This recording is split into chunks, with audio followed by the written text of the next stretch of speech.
Hey guys, my goal is 500 subs. If you guys can help your boy out, give it a like and subscribe. I greatly appreciate it. And let's get into the video. So every offseason, fans dream big. They see the contract extensions, the trade rumors, the press conferences, and they believe this will be the year their guy will break out. Sometimes that guy turns out to be a mirage. All hype, no delivery. And in today's video, we're breaking down the 5 most overrated players in the NBA right now. Based solely on the 2024-2025 performance and salary. I'm not talking about the salaries going into this new NBA season. These guys are guys who were paid like stars, but played like something else entirely. Let's get into it. So starting off with player 1 is OG Anunoby. He's on the New York Knicks. OG Anunoby got paid this season. $36.5 million to be exact, and that's superstar money. But if you watch the Knicks this year, OG was anything but a star. He gave New York just 18 points per game with limited playmaking and rebounding and missed nearly half the season with lingering injuries. Yes, he defends well. Yes, he fits Tipsy's system even though he just got fired. Let's be honest, $36 million for a glorified 3-and-D role player who can't stay healthy is not a bargain, it's a burden. He hasn't been healthy for the last 4 seasons. He hasn't played a full season in the last 4 years. Now let's compare that. Jason Tatum in the same year was making $34.8 million. Brandon Ingram was making $36 million, and Jeremiah Grant was making $29.8 million. So Jason Tatum, who's averaging 26.8 points per game, 8.7 rebounds, and 6 assists per game, was making $34 million. Brandon Ingram, who's at 21 points per game, 5.3 rebounds, and 5.8 assists. Obviously, these two players are way better than OG Anunoby, and they're making just around the same amount of money. So it's not adding up. And even though Jason Tatum's new, his new contract is hitting this year, he's going to be making around like $50 million. Still, for that guy to be making the same amount of money that Jason Tatum's making, Brandon Ingram is making, it just doesn't make any sense. All of them either make less or produce far more at the same price point. OG is getting superstar checks, but giving role player output. So he's overpaid, overhyped, and he underdelivered. So moving on. At the number 2 spot, we have Jordan Poole. Jordan Poole was supposed to be that guy in Washington. The flashy combo guard who would put up big numbers on a rebuilding team and remind everyone why Golden State once saw him as their future. Instead, he was a walking breakfast. Poole averaged just 20.5 points per game on 43.2% shooting, and somehow managed to look more lost as the season went on. He had games where he looked like a G League player, but it's just, I mean, what can I say? Now, let's look at who else is getting paid like Poole, right? On the list, we have Tyrese Maxey at $35 million. So that's about $6 million more. And he's obviously Tyrese Maxey is such a much better player than Jordan Poole, averaging almost 26.3 points per game, and also accumulating 6.1 assists per game. Desmond Bane is at $34 million with 19.2 points per game, 6.1 rebounds, and 5.3 assists, and almost shooting at a 50% clip. Anthony Simmons, he's making $25 million a year. That's $5 million less than Jordan Poole, and he's averaging just about the same at 19.3 points per game, 4.8 assists per game, and shooting at a 43% field goal clip. And the most bizarre one of all is Jalen Brunson, where he's making, in the same year as Jordan Poole, he was making $24.9 million for that season, averaging almost 26 points per game, almost 3 rebounds per game, and 7.3 assists per game, while shooting at a 48.8% from the field. All of them were more efficient, more consistent, and more valuable. Poole, meanwhile, was just vibes. And even that started fading by December. So he's got high value, low impact, and one of the most disappointing lead guards in the league. At number 3, we have Michael Porter Jr. He was on the Denver Nuggets. He just recently got traded. And it's for a reason. He got traded to the Brooklyn Nets. Michael Porter Jr. might have the smoothest jump shot in the league when he's hot. He looks like a 6'10 Klay Thompson, but being a shooter isn't the same as being a star. And the Nuggets paid him to be much more than a spot-up threat, right? Throughout this season, Michael Porter Jr. averaged 18.2 points per game. He grabbed 7.7 rebounds and dished out 2 assists per night. He played 77 games, so he's staying healthy and shot over 50% from the field and nearly 40% from deep. Efficient, I understand, but not impactful enough for $36 million.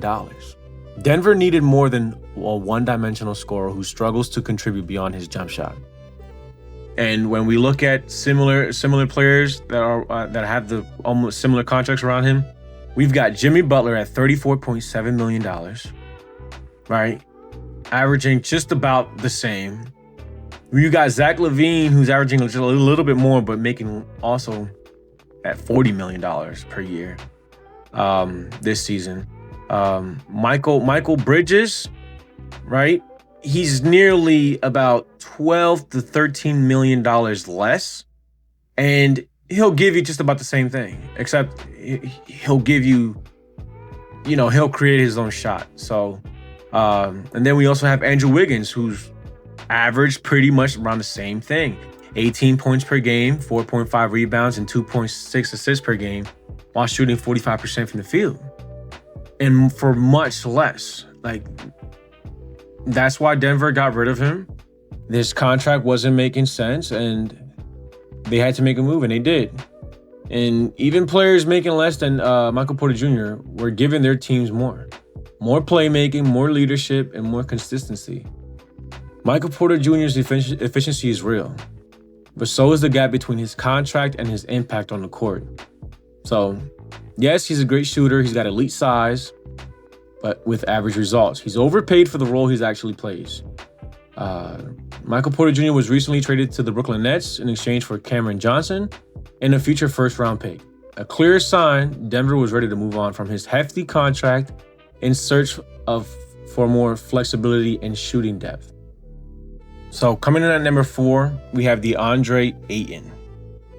Right now, he's in the Los Angeles Lakers, and let's just hope that he proves the narrative wrong, because he has been known to just be mediocre. Once the number 1 overall pick, Ayton become the poster child for a max-paid big man who hasn't fully evolved. This season, he's averaged 14.4 points, 10.2 rebounds, and 1.6 assists, shooting a solid 56.6% from the field over 40 games.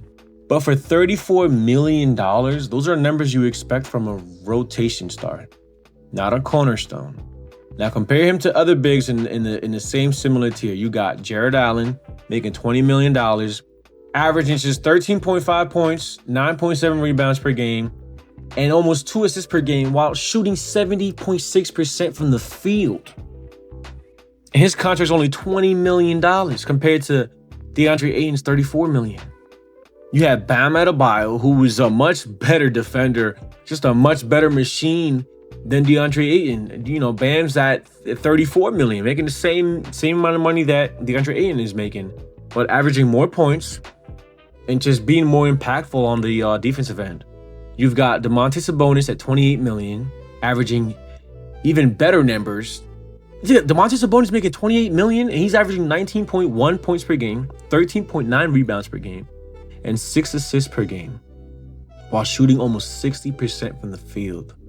And then you've got Nikola Vucevic making $20 million, averaging 18.5 points per game, 10.1 rebounds per game, and shooting 53% from the field and averaging almost 4 assists per game.